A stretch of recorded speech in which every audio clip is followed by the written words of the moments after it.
નમસ્તે વિદ્યાર્થી મિત્રો, હું કિંજલ જાદવ વિદ્યારાજ ગ્લોબલ સ્કૂલ દ્વારા આપ સૌનું હાર્દિક સ્વાગત કરું છું। આજે આપણે અભ્યાસ કરશું ધોરણ પાંચમાં વિષય ઇંગ્લિશમાં આઈડિયલ ઇંગ્લિશ ગ્રામરમાં જે બુક તમારી પાસે હશે જ એમાં યુનિટ નંબર 1 છે આર્ટિકલ્સ, એના વિશે આપણે અભ્યાસ કરશું। તો ચાલો આપણે જોઈએ। ચાલો આપણે સમજીએ। એમાં પહેલું વાક્ય છે, આર્ટિકલ્સના બે પ્રકાર છે। કયા કયા પ્રકાર છે? તો અનિશ્ચિત આર્ટિકલ અને બીજો છે અનિશ્ચિત આર્ટિકલ। આર્ટિકલમાં બે પ્રકાર છે। કયા કયા બે પ્રકાર? પહેલો અનિશ્ચિત આર્ટિકલ અને નિશ્ચિત આર્ટિકલ। હવે બીજું વાક્ય છે, આર્ટિકલ એ અને એન અનિશ્ચિત છે। આર્ટિકલ એ અને એન એ અનિશ્ચિત છે, જ્યારે આર્ટિકલ ધ નિશ્ચિત છે। આર્ટિકલને ગુજરાતીમાં ઉપપદ કહે છે। એના ઉદાહરણ નીચે આપેલા છે। This is a flower, this is an orange, this is a pen, it is on the table. આ ત્રણ ઉદાહરણમાં ત્રણ આર્ટિકલનો સમાવેશ થયેલો છે। હવે આપણે એને નીચે વિસ્તારથી જોવાનો છે। આપણે પહેલાં ભણીએ એ અને એન આર્ટિકલ વિશે। ચાલો સમજીએ। એમાં પહેલું વાક્ય છે, ગણી શકાય તેવી અચોક્કસ કે અનિશ્ચિત વ્યક્તિ, વસ્તુ કે પ્રાણીનો ઉપયોગ કરીએ ત્યારે તેના નામની પહેલાં અનિશ્ચિત આર્ટિકલ એ અને એનનો ઉપયોગ કરવામાં આવે છે। બીજું વાક્ય, જ્યારે અનિશ્ચિત આર્ટિકલ એ કે એનનો ઉપયોગ કરવામાં આવે ત્યારે તેના પછી આવતું સામાન્ય નામ હંમેશા એકવચનમાં હોય છે। આના ઉપરથી આપણને ખબર પડે કે એ અને એનનો ઉપયોગ હંમેશા એકવચનમાં જ થાય છે। હવે એના ઉદાહરણ જોઈએ। A flower, an alligator, a nurse, an import, a truck.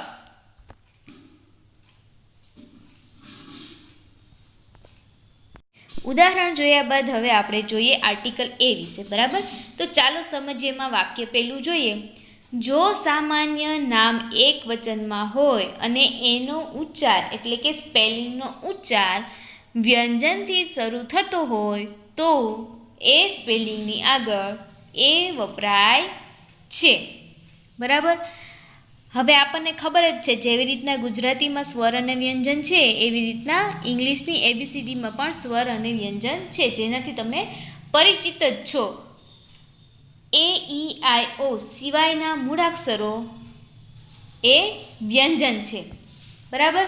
તો જે સ્પેલિંગની શરૂઆત વ્યંજનથી થતી હોય ત્યારે એની આગળ એ આર્ટિકલ મૂકવામાં આવે છે। આર્ટિકલ એનો ઉચ્ચાર અ થાય છે। હવે આપણે ઉદાહરણ જોઈએ। પહેલું ચિત્ર છે એ ડોંકીનું છે, બરાબર? ડોંકી, તો ઉચ્ચાર ક્યાંથી શરૂ થાય છે? ડી। ડ છે એ શું છે? વ્યંજન છે, બરાબર? તો વ્યંજન છે તો આગળ શું મૂકવામાં આવેલું છે? એ। હવે બીજું જોઈએ, ચોકસ્ટિક, તો સી છે। સી છે એ શું છે? વ્યંજન છે, તો વ્યંજનમાં આગળ શું મૂકવામાં આવે? એ। એવી જ રીતના બાઇસિકલ, હાઉસ ને મેશન, એ બધાના ઉચ્ચાર વ્યંજનથી શરૂ થાય છે અને આગળ એ આર્ટિકલ મૂકેલો છે। હવે આપણે જોઈએ, ઉપરોક્ત બધા જ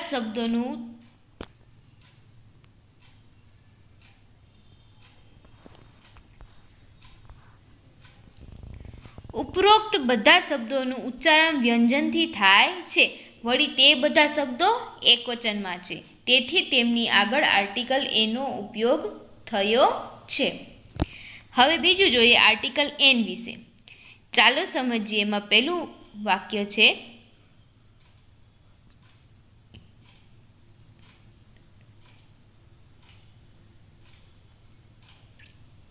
જો સામાન્ય નામ એક વચન હોય અને તેનો ઉચ્ચાર સ્વરથી શરૂ થતો હોય તો આર્ટિકલ એન વપરાય છે અને આર્ટિકલ એનનો ઉચ્ચાર એન એવો થાય છે.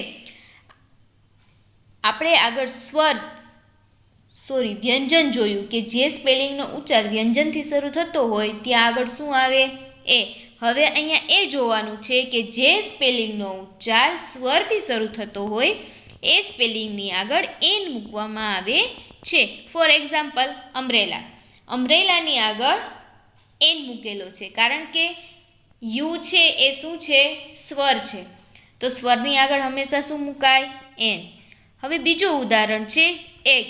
ઈ છે એ શું છે? સ્વર છે. તો જ્યાં સ્વર આવતો હોય ત્યાં આગળ શું મૂકવામાં આવે? એન મૂકવામાં આવે. એવી જ રીતના એન્ટ, ઓક્સ ને એપલ જેનો ઉચ્ચાર સ્વરથી શરૂ થાય છે અને આગળ એન મૂકવામાં આવેલો છે. ઉપરોક્ત બધા જ ઉદાહરણોનો ઉચ્ચાર સ્વરથી શરૂ થાય છે. વળી તે બધા એક વચનમાં છે જેથી તેમની આગળ આર્ટિકલ એન મૂકવામાં આવેલો છે. આ આપણે એ અને એનની વાત કરેલી.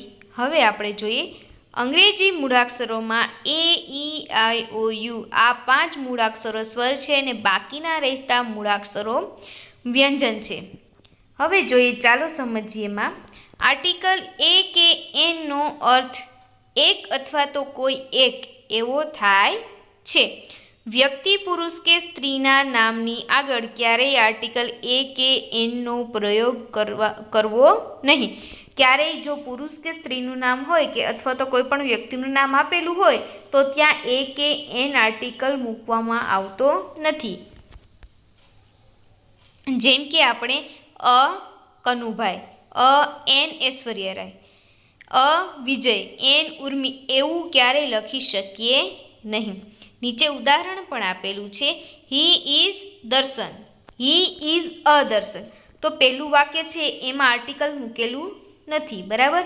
અને બીજું વાક્ય છે એમાં નામની પહેલાં આર્ટિકલ મૂકેલો છે. કયો આર્ટિકલ મૂકેલો છે? એ આર્ટિકલ મૂકેલો છે. તો આપણે આગળ શું ભણ્યું કે જ્યારે કોઈ સ્ત્રી, પુરુષ અથવા તો કોઈ પણ વ્યક્તિનું નામ હોય એની આગળ આપણે એ કે એન નો ઉપયોગ કરી શકીએ નહીં. તો આમાં જ પહેલું ઉદાહરણ છે એ સાચું છે અને જ્યારે બીજું ઉદાહરણ છે એ ખોટું છે. આ આપણે એ અને એન આર્ટિકલની વાત કરી. હવે આપણે આર્ટિકલ ધ વિશે અભ્યાસ કરીએ. ચાલો સમજીએ, એમાં વાક્ય જોઈએ. કોઈ વ્યક્તિ, પ્રાણી કે વસ્તુનો એકવાર નિર્દેશ કર્યા પછી ફરીવાર તે જ વ્યક્તિ, પ્રાણી કે વસ્તુની વાત કરવામાં આવે તો તેના પહેલાં આર્ટિકલ ધ વપરાય છે, બરાબર. વ્યક્તિ, પ્રાણી કે વસ્તુનો એકવાર નિર્દેશ કર્યા પછી એટલે કોઈ પણ વસ્તુ, વ્યક્તિ કે પ્રાણીનો એક વખત તેની વાત થઈ ગયેલી છે, બરાબર. અને ફરી જ વખત તે વસ્તુ કે પ્રાણીની વાત થાય તો તેની જગ્યાએ આર્ટિકલ ધ મૂકવામાં આવે છે. યાદ રાખવામાં જોઈએ, એ અને એનનો ઉપયોગ માત્ર એક વચનની આગળ જ થાય છે. આપણે આગળ જોઈ ગયા એમ એ અને એનનો ઉપયોગ માત્ર એક વચનમાં જ થાય છે. જ્યારે ધનો ઉપયોગ બહુવચન નામ આગળ પણ થાય છે. જ્યારે ધ આર્ટિકલ છે એનો ઉપયોગ બહુવચનમાં પણ થાય છે. હવે આપણે ઉદાહરણ જોઈએ. This is an apple, the Apple is red.